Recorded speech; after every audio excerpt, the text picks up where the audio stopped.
and guests, as well as colleagues from the administration joining us. Welcome to the Parliamentary Oversight Committee meeting. My name is Gillian Postman, and I will be chairing this meeting. And as soon as I can figure out how to switch my camera on, I will switch it on. But I just want to say a very warm welcome to the Speaker, the Deputy Speaker, the members of the committee, the officials from the WCPP, led by the Acting Secretary, as well as any members of the public that's also joining us here today. We are here today to deliberate on vote 2, Parliament, in the schedule to the Western Cape Appropriation Bill. And just for the record, I'm going to ask members of the committee to introduce themselves.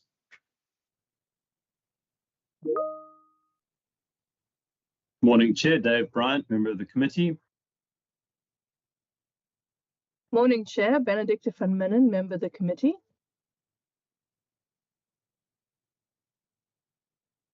Good morning, Chairperson, Speaker, Deputy Speaker, all members and officials. Wendy Kaiser-Philander, member of the committee. Good morning, Chair. Ayanda Burns. Good morning, Chair and colleagues. Basil Petrus. Good morning, Chair and colleagues. Khalid Sayed, alternate member. Thank you.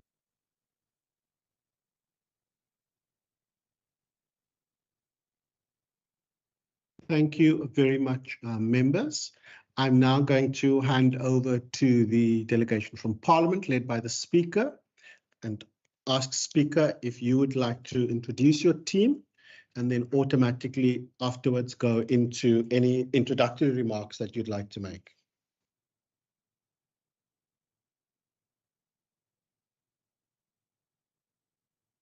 Good morning, Chairperson and members of the committee.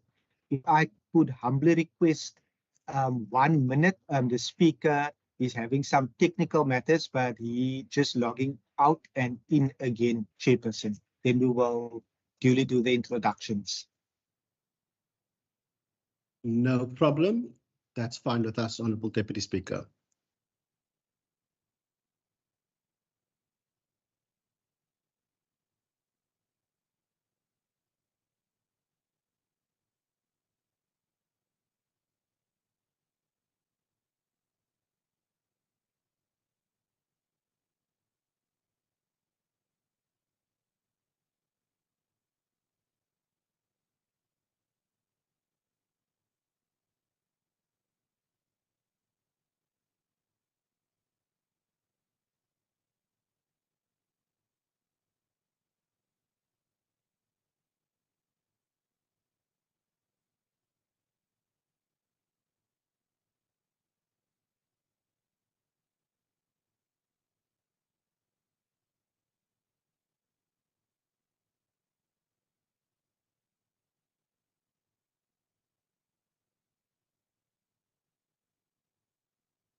Deputy Speaker, can we perhaps ask that the team from Parliament start by just introducing themselves while we wait for the Speaker?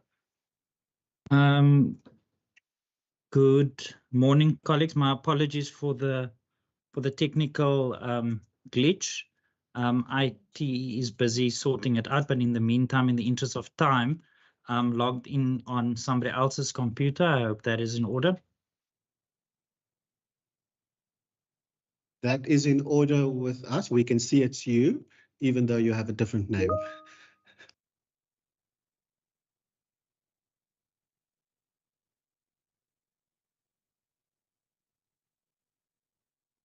I'm just checking. I've seen 2 messages from colleagues online saying that they're not able to hear.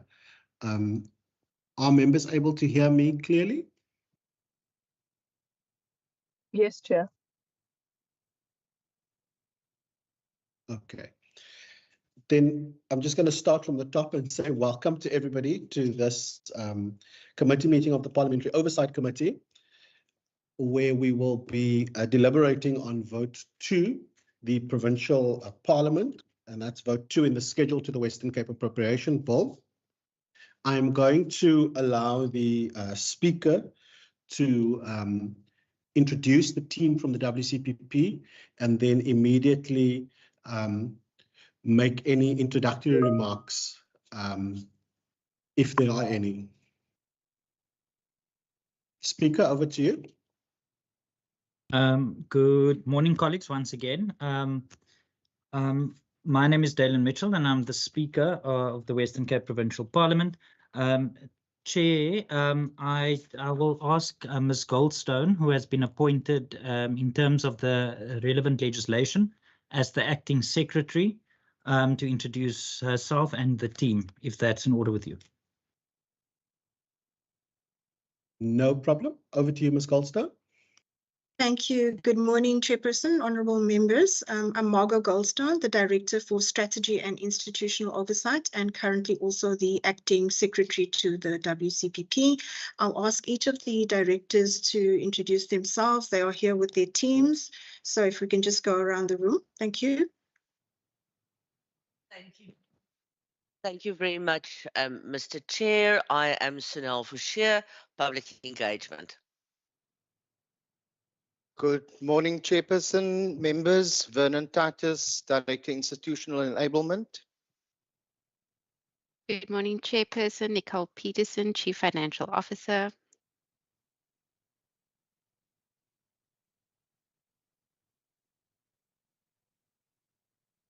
Good morning, Chair. Lubabalo Stemele, Director Parliamentary Support Services.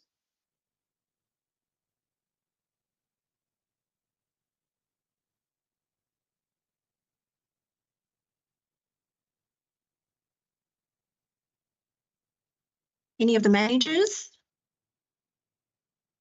Good morning, Chair. Usman Alexander, Manager Supply Chain and Asset Management. Thank you. Good morning, James Cliff, Manager Stakeholder Management and Communication Services.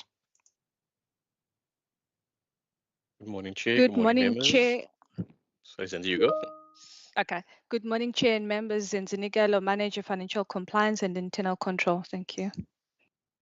Good morning, Chair. Good morning, members. Dawood Jawadin, Manager Finance. Good morning, Chair. Good morning, members. My name is Themba Nolusi. I'm the newly appointed Manager, Precinct and Precinct Management and Sergeant at Arms. Thank you. Good morning, Chair. Ridwan Babu, Knowledge Management and Information Services. Good morning, Chair. Themba Keswa, PEO. Thank you. Good morning, Chairperson. Johan Vermeulen, I'm the Acting Manager, Committee Section. Thank you. Good morning, Chair. Carolyn Prakarsan, People Management.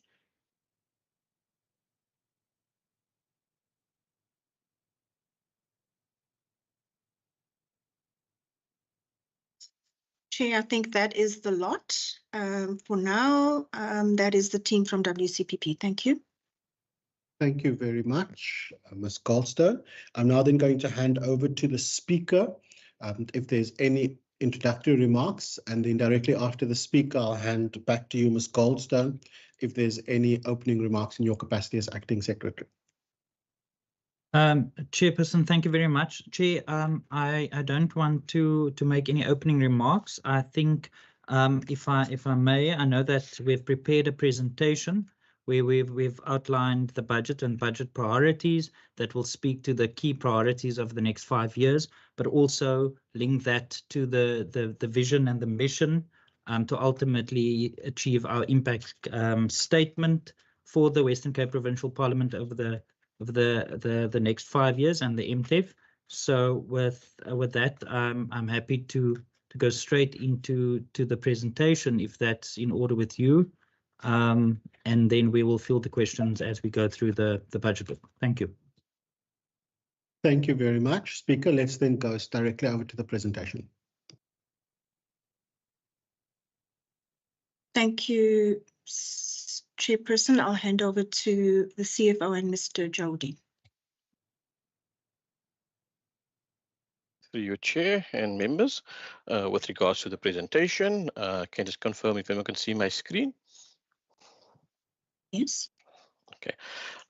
Chair and members, with regards to the 25-26 budget and the allocation for the 25-26 year, our budget allocation as per the Blue Book is 211,803,000, which basically is our budget for the first year of the MTF, and then the second and third year is 213 million and 219 million. That's excluding the direct charge. Just with regards to additional funding received from Provincial Treasury based on our engagements with regards to spending pressures, we received an amount of in the first year of the MTF of 4.4 million, and then an amount of 6.8 million in the second year, and an amount of 10 million in the third year of the MTF based on additional funding requests to Provincial Treasury.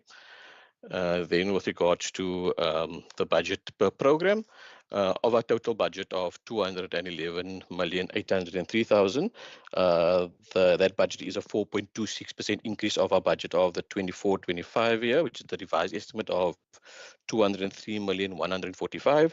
If you look at the individual increases, the first one, program one, there's a 0.72% increase in that, and the main reason for that low increase is the fact that in the 24-25 year, there was quite a few high value once-off projects that was budgeted for in the 24-25 year, which would not have a carried through effect, and that's the reason why that budget increase is not as high. With regards to program 2, parliamentary support services, there's a 10.33% increase in there, and the main reason for that is because of the fact that in 24-25 was the first year of the 7th Parliament, so the expenditure in that year was less than what would normally have been. We have ever budgeted for in 25-26 year as would normally be for in a normal term, and activity would be normalized. Hence, the increase would be on a lower value expenditure on 24-25. Public engagement, there's a 7.9% increase there, and part of the expenditure or funding received is housed in there. Member support has an inflationary increase of 6.57%, and that brings us to the total increase on the budget of 4.26%. Just to classify that into economic classification, that basically shows that we have for compensation of employees, we have a 10.73% increase, and that is for us making provision for all posts to be, all vacant posts to be filled and a full establishment.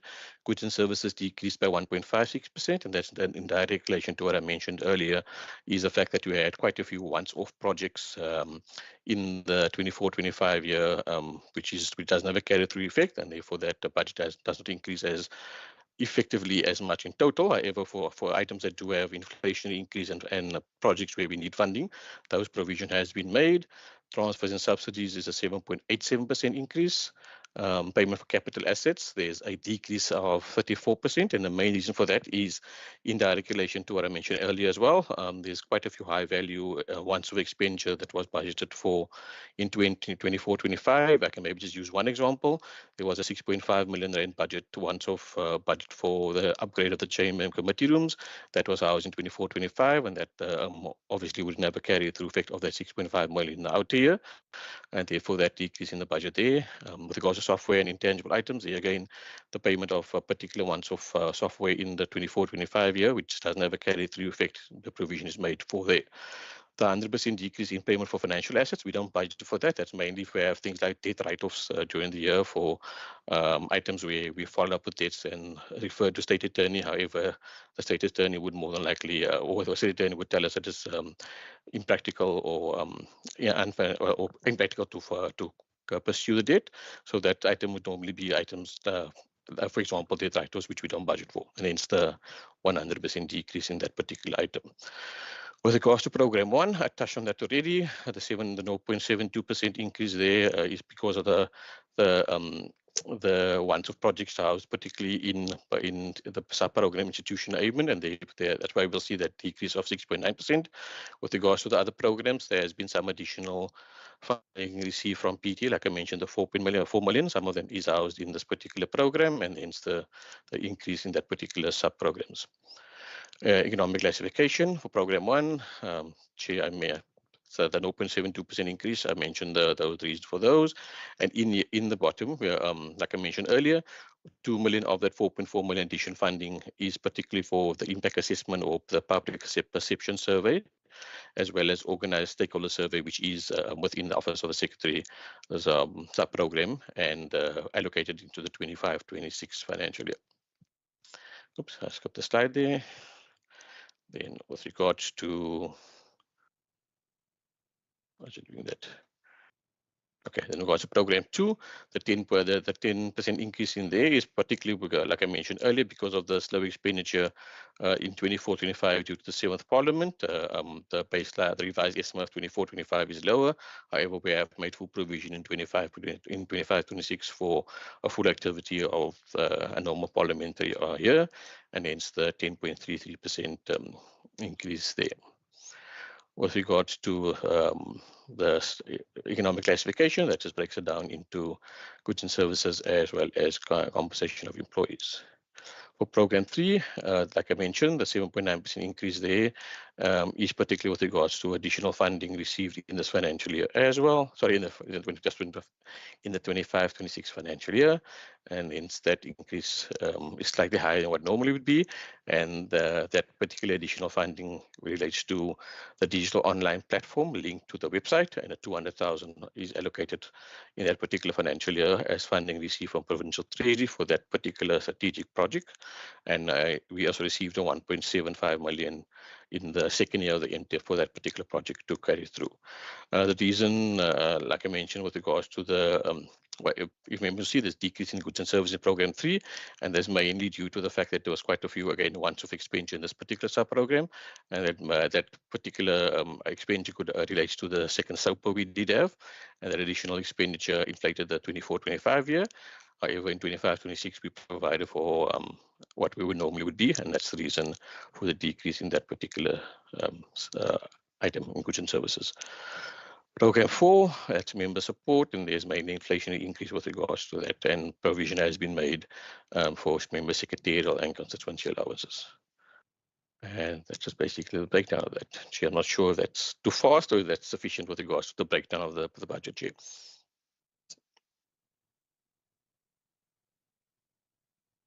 Let's check with the members if they have any questions. Members? I see, I think the speaker's hand. Yeah, Chair, just before we get to the question for the members, I think it would be remiss of me not to highlight, as the members would note, that throughout this budget and the budget priorities, a key focus on the constitutional mandate of Parliament was paramount to putting together this budget or the priorities of this budget. With no frills, no additional nice to haves, but in line with the strategic commitment that I made when I took office to go back to basics to ensure that the constitutional mandate of Parliament is executed, and that everything that we do speaks to that execution of our constitutional mandate as a Parliament. Thank you, Chair. Thank you very much, Speaker. Ms. Goldstone. Chair, I was about to cover the similar ground as what the speaker's done, but maybe just to add that as we're mindful of the fact that in the country and province over the medium term, there are dire fiscal constraints. So we've attempted to put this budget together with due consideration for the principles that the speaker spoke to, so responsiveness to the mandate. So we're hopefully becoming more effective in terms of how we execute, but also responsiveness to the priorities that were introduced for the term. So we trust that you will find the budget demonstrates the principles of value for money, but also sustainability over the medium term, given the fiscal situation. Thank you, Chair. Thank you very much to both Ms. Goldstone and the speaker. Members, I'm going to hand over to you to ask if there are any questions. And just for reference, we are in the blue book, starting on page 55, and vote 2 runs until page 84.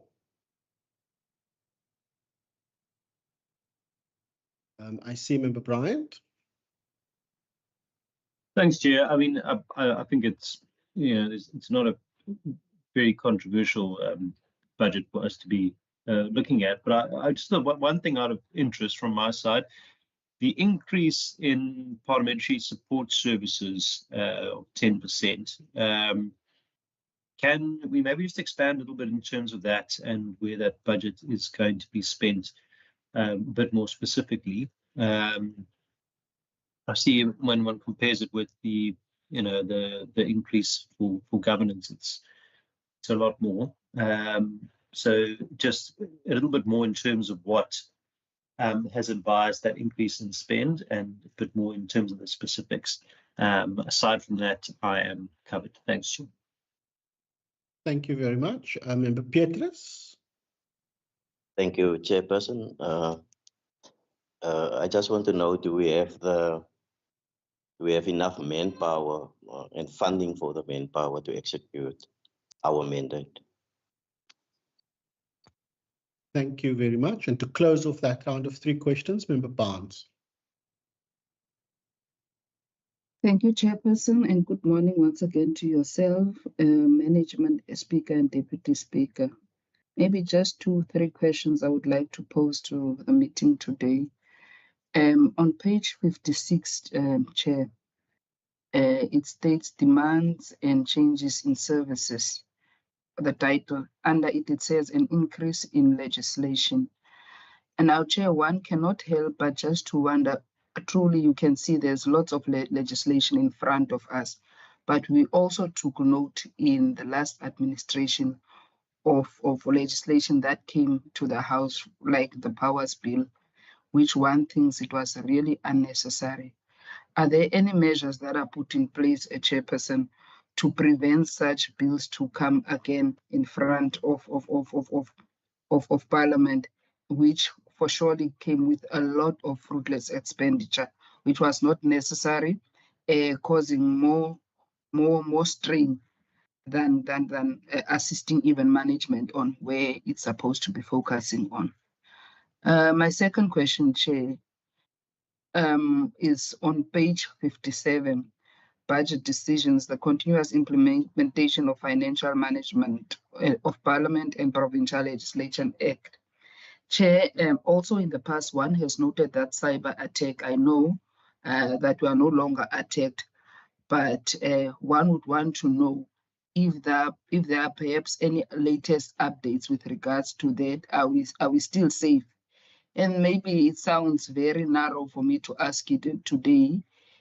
I'm not a technical person, but when you are going offline, for a person like me that knows nothing, shouldn't we be worried? Is there nothing happening? Because I was set to work at the office today, and I decided to come back home because of connectivity. Not that one is making a fuss out of it, just because of some cautiousness of past experiences. Chair, maybe a last question on this round would be on the outlook for coming financial year on page 59. It says provide procedural and related support to House and committees to conduct their business of lawmaking and effective oversight. We have seen, Chair, that in the past we used to submit weekly questions to Parliament, but now we are doing it only twice. Is that not an indication maybe of saying that staff is overworked? I'm deliberately asking it, Chair, because one would want to know if the questions are reduced, it means that it cannot be happening in an old way of every week having too much questions. So there might be a challenge of staff that is overworked, where I'm aligning myself with Member Beatrice that has just spoken a few minutes ago, Chair.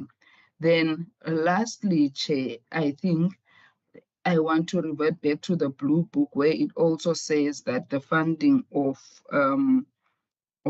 it's page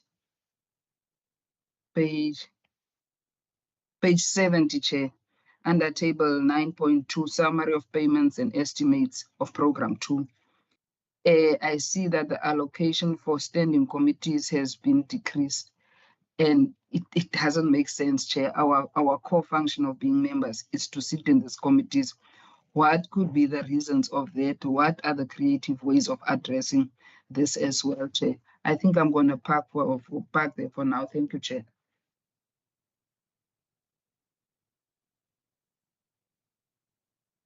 Thank you very much, Member Barnes. I'm now going to hand over to the Speaker and the Acting Secretary for their responses to that round of questions.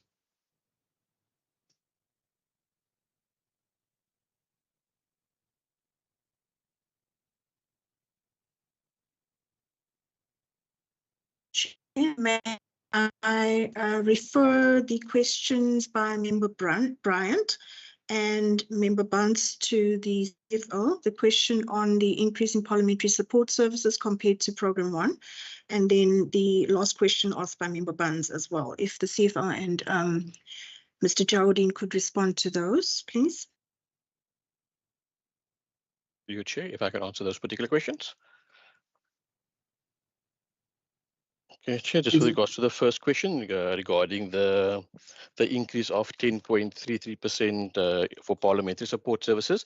As I mentioned in the presentation, the reason for that is in the current financial year, which is the 24-25 financial year, it was the start of the new term, which is the 7th parliamentary term, which effectively meant that the activities within the 24-25 financial year was not as much as what would be in the new financial year. If I can maybe refer the members to if I can, on page 62, we see that in 24-25, the main appropriation was 25 million.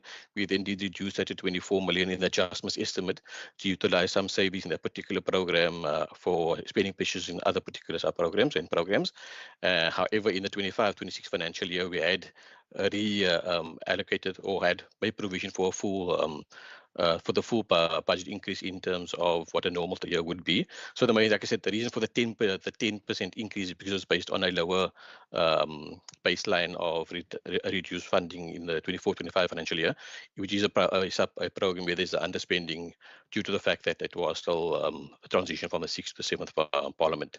Then with regards to the other question, which was relating to, let me just get to it, I think it was on page 70, relating to, Chair, let me get to that particular page, the standing committee budget. The reason for that decrease is for standing committees, we have a standard annual budget of 3.5 million, which is more than what would have been spent previously. The reason for the decrease is the fact that, I just want to refer the members to the actual page number in the blue book, that's on page 70. The actual budget, we'll see that in 24-25, we had a budget of, we moved up the budget from 3.5 million to 3.565 million. So we increased the budget by 65,000. And that is mainly due to the fact that there were some committed funds in the 23-24 financial year for audits that were created, which we rolled over into the 24-25 year, which increased the standard 3.5 million to 3.565 million. We then obviously in the 25-26 financial year reverted to the standard 3.5 million for standing committees, and hence the reduction of 1.82%, because that the reduction is based on the 3.565 million. So in effect, the standing committee is fully funded with the 3.5 million budget, and if additional funding is required, I mean, like I said, this particular financial year, we are projecting an underspending in standing committees. Sorry, in the last financial year, 24-25, there is a projected underspending on standing committee. However, we have fully funded the 25-26 year with a 3.5 million budget. Chair, I think that's the two questions that relates to the figures, Chair. Thank you. Thank you, Chair. And then if I can just pick up on the question by Member Petrus regarding capacity to execute.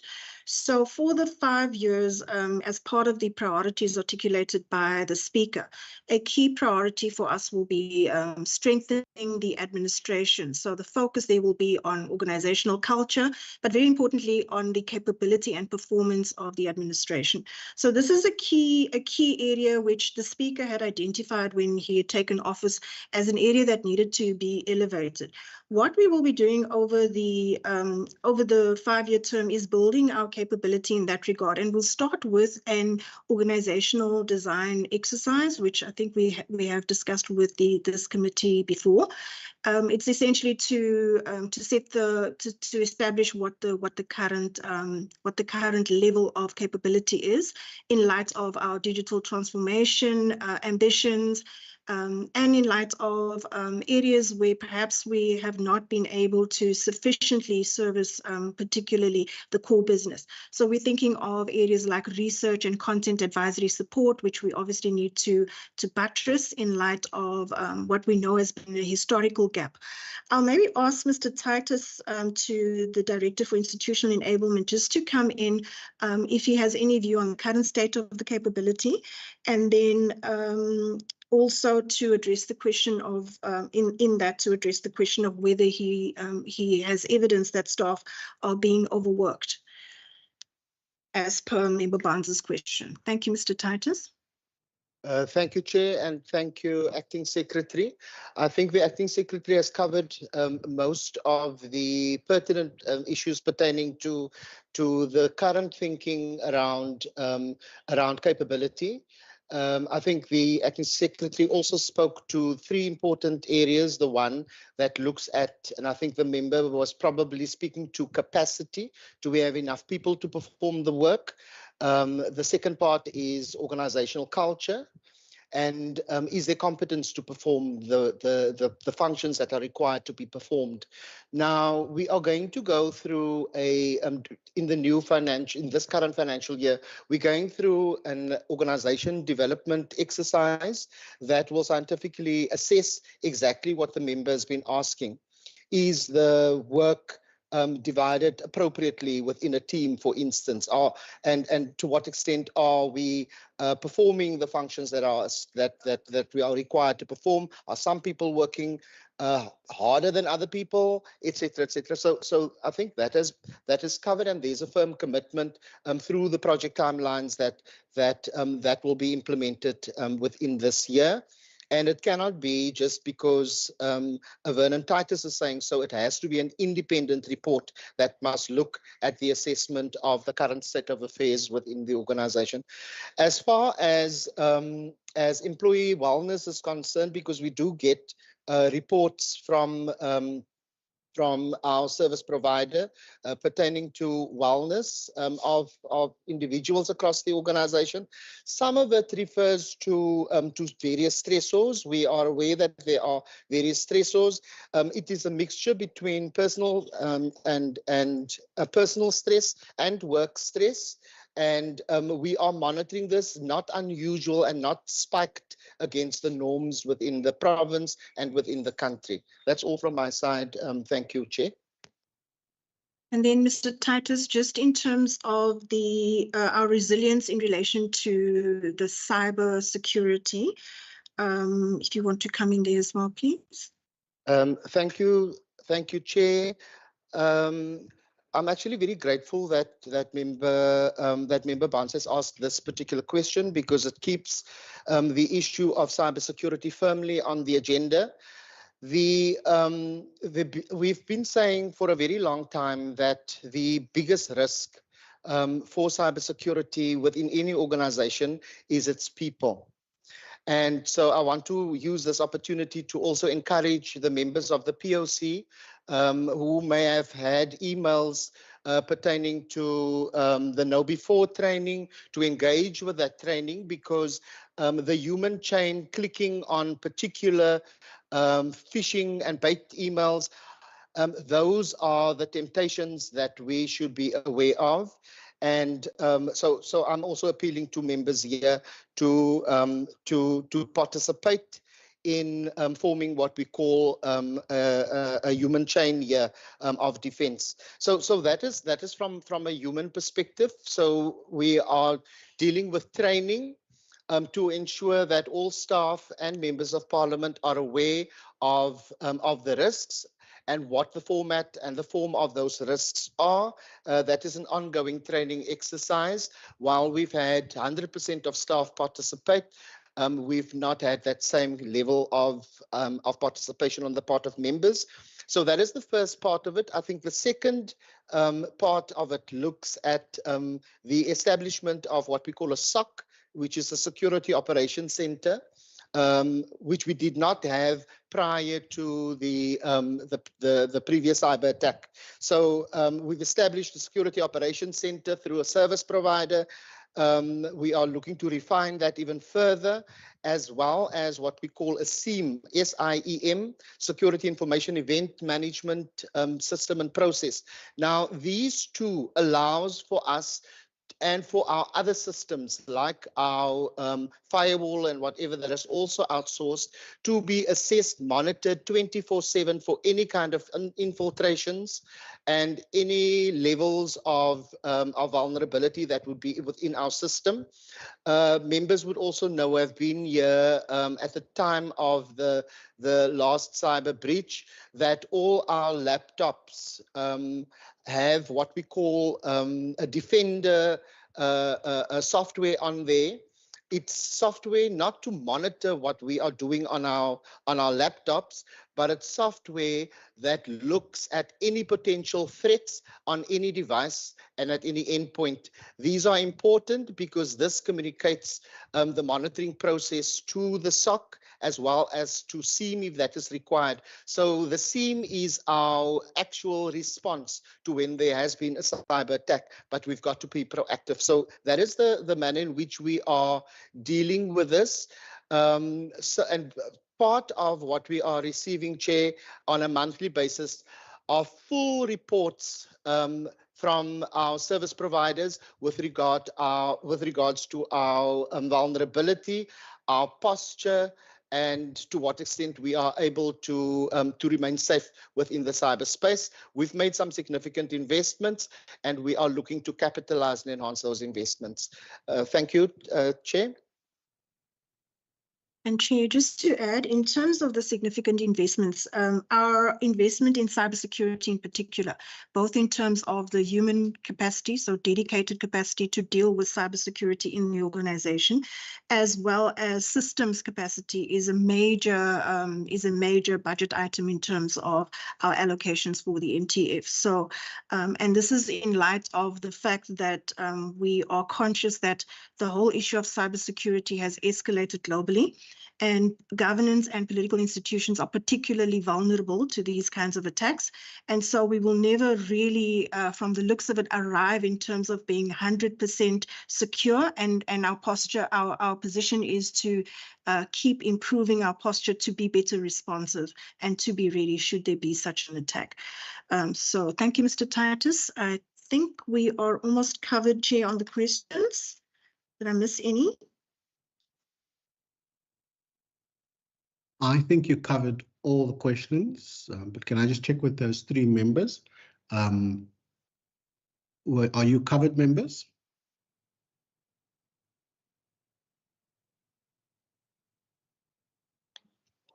I'm covered, Chairperson.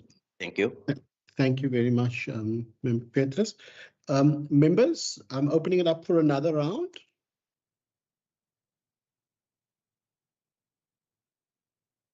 Chair, my hand is up. I'm struggling with my hand raise function. Okay, Member Barnes, over to you.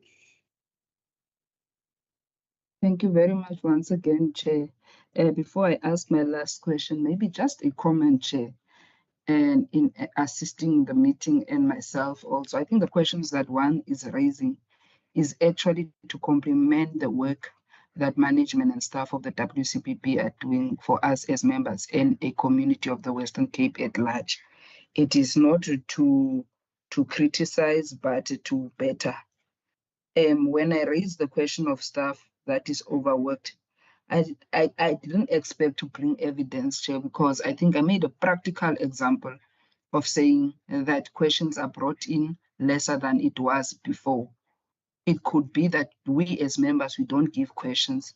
It could be, I was expecting another answer, not an answer to say bring evidence, because it's something I think tangible that we all know that it's happening, that there's lesser time allocated for putting questions. So I just wanted to make that comment, Chair. Chair, my last question is on page 59, under service delivery risks. The underfunding of proposed increased seats in the Western Cape may result in adequate operational readiness for WCPP. Chair, we must agree that 211 million for a legislature of a province as big as the Western Cape, it's really not enough, especially when you consider the amounts received by other provinces like your Eastern Capes and KZN, you can name them. I believe we should prioritize the work to increase the number of seats to match the province's growing population. We will constantly come here and criticize because of what we are having in front of us. How much money would the province need in order to increase the number of seats to over 60 or 70 members? And what gives rise to these talks of possible underfunding of proposed increased seats? But if I can just get a response to that. Thank you, Chair. Thank you very much, Member Barnes. Over to you, Ms. Goldstone. Chairperson, I'm going to ask on Advocate Leroux to provide more detail, but as I think members may be aware, there is a process underway through the Standing Committee on the Premier and Constitutional Matters to look into this question of the seats and the adequacy of funding, etc.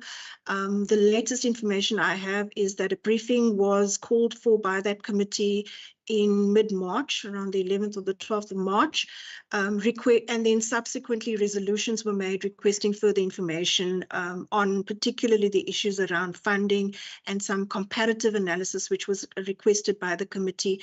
The request was, could we look at other legislatures and who had an increase in seats and how those were funded.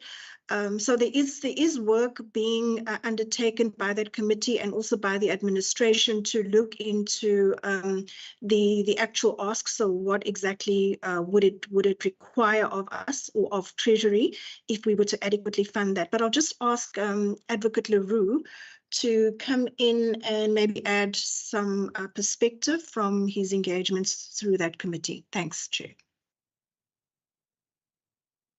Chairperson, thank you. Chairperson, I think the acting secretary's answer was quite comprehensive. I don't have much to add to that except to confirm that process is ongoing in the relevant standing committee. Thank you. Thank you very much. Members, I'm again opening it up again for another round of questions.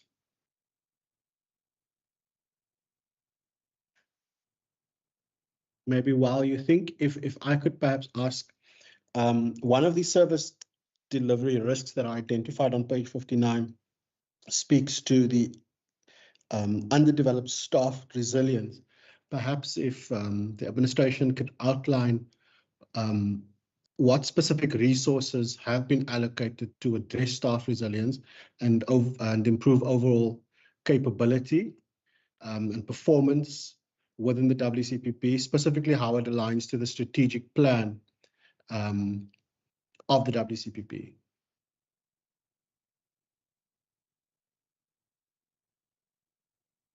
Mr. Titus, please. Thank you, Chair. I started speaking very high level on the subset of how to achieve resilience within the organization. So there are a number of facets to this. One is outlining through the culture journey strategy. We've developed a culture journey strategy that must unpack, and the committee be aware, Chair, that we had undertaken in the last financial year, we'd undertaken an assessment of the current prevailing culture within the organization.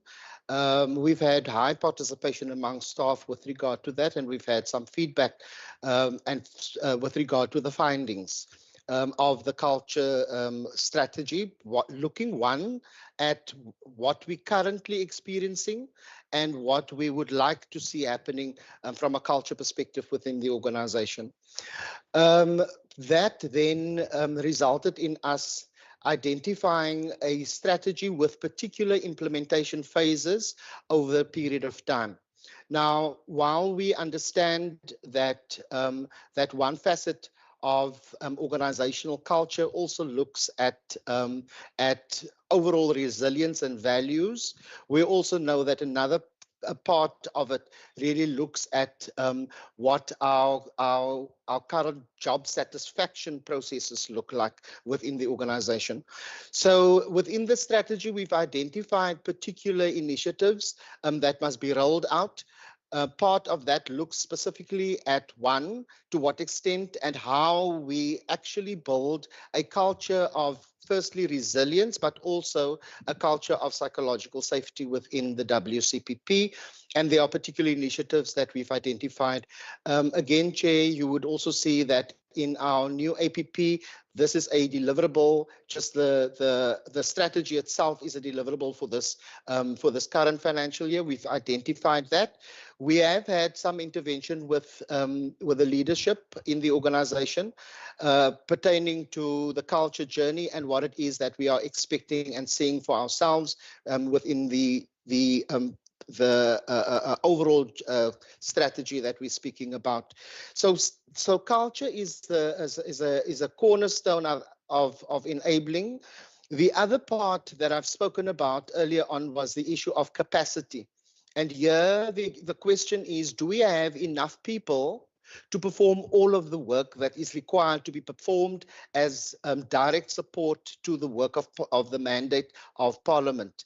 And that is why I said that there will be an organization development exercise. And this is precipitated exactly because as a result of the fact that the world of work has actually really changed since COVID-19. We've adopted a different service delivery model in hybrid, etc. So we are going to be looking at what are the gaps in terms of the skill sets, in terms of the jobs that we require. And so that is where the capacity issue is coming in. Do we have enough people to do what needs to be done and to support the overall organizational strategy? The third part is around competence and our performance management system. To what extent we are rewarding appropriately, to what extent we are actually aligning ourselves to what is required for the big work of support to members of Parliament and the work of Parliament overall. So that is a re-look at our performance management system and to what extent that dovetails with our organizational culture, our change management processes, and our attitudes. I think the very last thing that I want to say, Chair, is that there's a strategic document that we are also working on. It is a functional maturity model that is also part of our interventions for this current financial year. It's a process where we are looking to assess our growth path as an organization independently to see to what extent we are able to grow and mature to a level where we can say we are now at an optimized level of providing support to the business of Parliament. That is a process. And I think it is going to be the first time that we will be in a position where we can independently say as an organization, these are the required standards that we have, this is what we are aiming for, and this is what we are able to achieve through self-assessment and self-evaluation. So that is in broad strokes where it is that we want to go. If I'm looking, Chair, at the alignment between what we've been speaking about around around our overall improvements as a WCPP. I hope I've answered your question, Chair. Thank you very much, members. Just once again, as a reminder, if you have any questions, please just use the raise your hand function or just draw my attention. Mr. Titus and Ms. Goldson, if I could perhaps also ask if you could give a more detailed breakdown of the budget allocated for the IT modernization project, including some information on the specific upgrades planned for the chamber, the committee rooms, the auditorium, and the libraries. And then also if you could perhaps attach some timelines to that as well. And then I see Member Barnes, your hand. Yes, Chair, this is my real last question I forgot to ask on page 62. Under table 7.2, it speaks of direct charge against the Provincial Revenue Fund. I'm not clear with that. Perhaps if management can just give me clarity as to what is this direct charge against the Provincial Revenue for me to get a better understanding. Thank you, Chair. Thank you very much. I don't see any other hands for that round, so I'll hand over to Ms. Goldstone and Mr. Titus.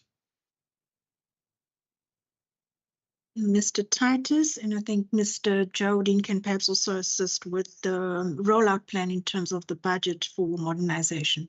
Thanks, Mr. Titus. Chair, we will provide the full breakdown of the modernization and upgrades project in writing to the committee. Chair, just to answer the other question relating to page 62, the direct charge against the Provincial Revenue Fund, that is purely member salaries. So the member salaries is from the Provincial Revenue Fund, and like it says, a direct charge and not part of the equitable share. So that particular money is purely member salaries. Thank you, Chair.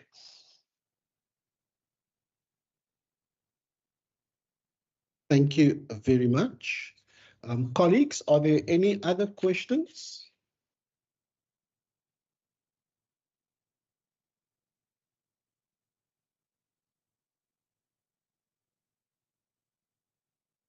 I don't see any hands. Looks like that's the questions. Ms. Kamish Ahmad, I'm just checking if you are able to let me know if there are any members of the public that would like to make some input or ask a specific question, if you've received any correspondence.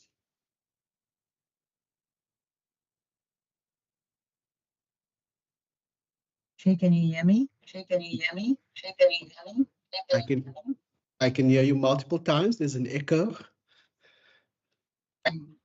Hello? I can hear you. Are you able to hear me?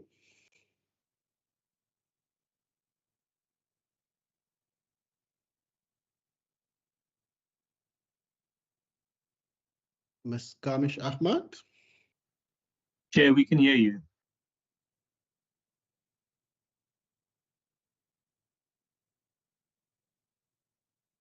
I don't think Ms. Kamish Ahmad can hear me. Okay. Yes, ma'am. Go ahead.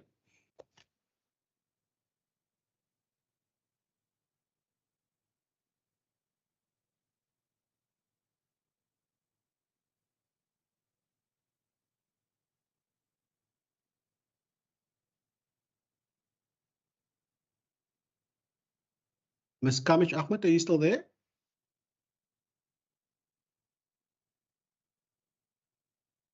Chair, am I audible? You are audible now. Okay. Chair, there is someone from the public. If you can request if there's any submission to be made or any questions of clarity, the chairperson can do so now. Thank you. Thank you very much. Those joining us from outside of Parliament, would you like to make any input or ask any questions?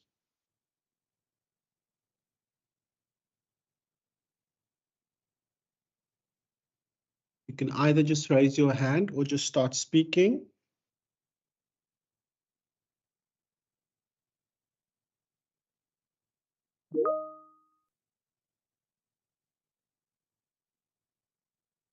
Okay, I see no hands and no indication of input. Colleagues, I'm now then going to hand over to the Speaker and the Acting Secretary if there are any closing remarks that they'd like to make before we excuse them. Over to you, Mr. Speaker. Thank you very much, Chair. Just from our side, thank you very much to the committee for the manner in which we could conduct this deliberations this morning. And thank you for the questions posed, and to the administration, thank you very much for your support throughout this process. Thank you very much.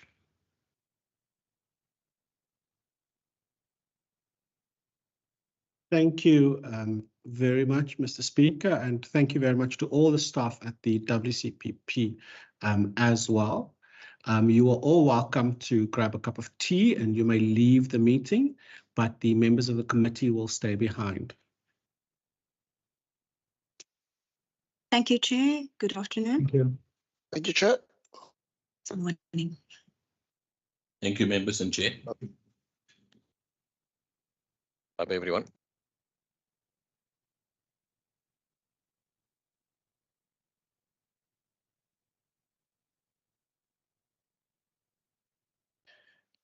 Thank you very much, colleagues. I'm now going to put the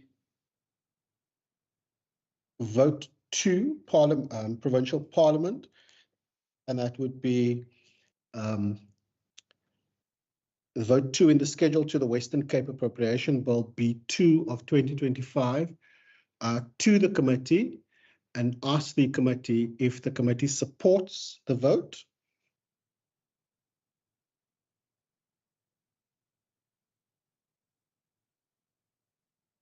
Sorry, Chair, do you want us to raise our hands or? Or you can just speak. I see Member Kaiser Philander and then Member Bryant. Hi, Chairperson. Member Brian was on the floor. I'll give him the opportunity and speak after. Thank you, Chair. Chair, I'm just raising my hand in support. That's all.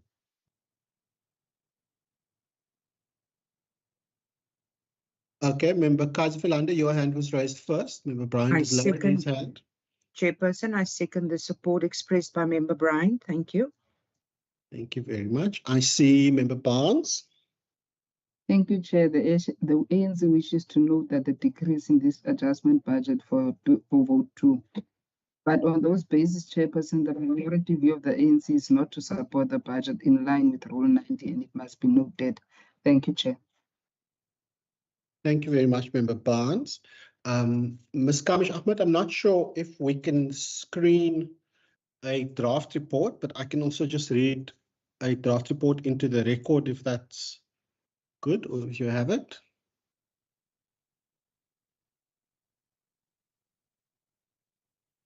So the report will then read the report of the Parliamentary Oversight Committee on Vote 2 Provincial Parliament in the schedule to the Western Cape Appropriation Bill B2 of 2025, dated 2nd April.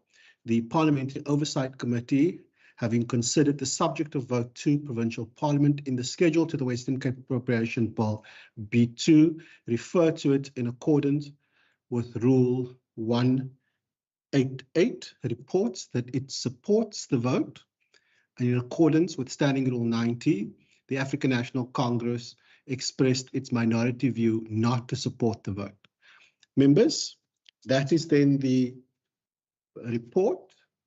Can I just once again ask for a proposer and a seconder for the report? I see Member Kaiser Philander. Chairperson, I move the adoption of the report. Thank you very much. And I see Member Van Minen. Thank you, Chair. I second the report. Thank you very much. The report on our deliberations is then duly adopted, but I also see Member Petrus's hand. Chairperson, we have our concerns as the Patriotic Alliance, but can you note our support? Thank you very much. We note your support. Members will now move on to the consideration and possible adoption of the draft committee meeting minutes for our meeting held on the 19th of February 2025. Those minutes are being screened now, and the first page deals with attendance.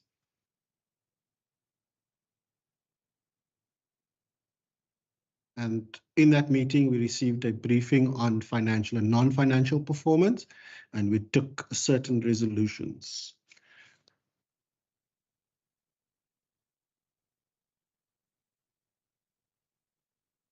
Are those are members happy for us to adopt those minutes? I will need a proposer and a possible seconder. I propose for adoption, Chair. Thank you very much. And we don't actually need a seconder, so the minutes is then duly adopted after being proposed by Member Dave Bryan. Colleagues, I just wanted to check if there are any requests for information or recommendations or resolutions stemming from our meeting today.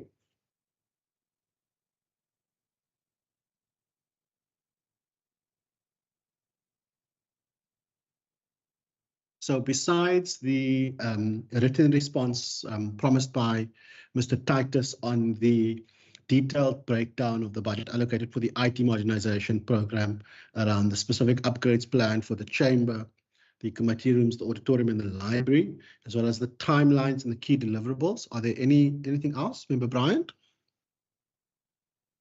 Yeah, Chair, that's exactly what I was going to suggest. So I think, yeah, it'll be worthwhile getting that presentation and potentially maybe even including a little walkabout to look at some of the areas that we are going to be conducting the meeting physically. Thanks. Thank you very much. Ms. Kamish Ahmed, is there anything from your side? No, Chairperson, is covered. Thank you. Thank you very much. I think that IT modernization upgrade is needed, judging by the amount of IT issues colleagues had this morning. Members, thank you very much for your participation this morning in our meeting, and also for us getting through it as quickly as we did. I think it's a record for this committee. I hope you all have a wonderful day further, and I will see you all in the chambers tomorrow morning. The meeting is adjourned.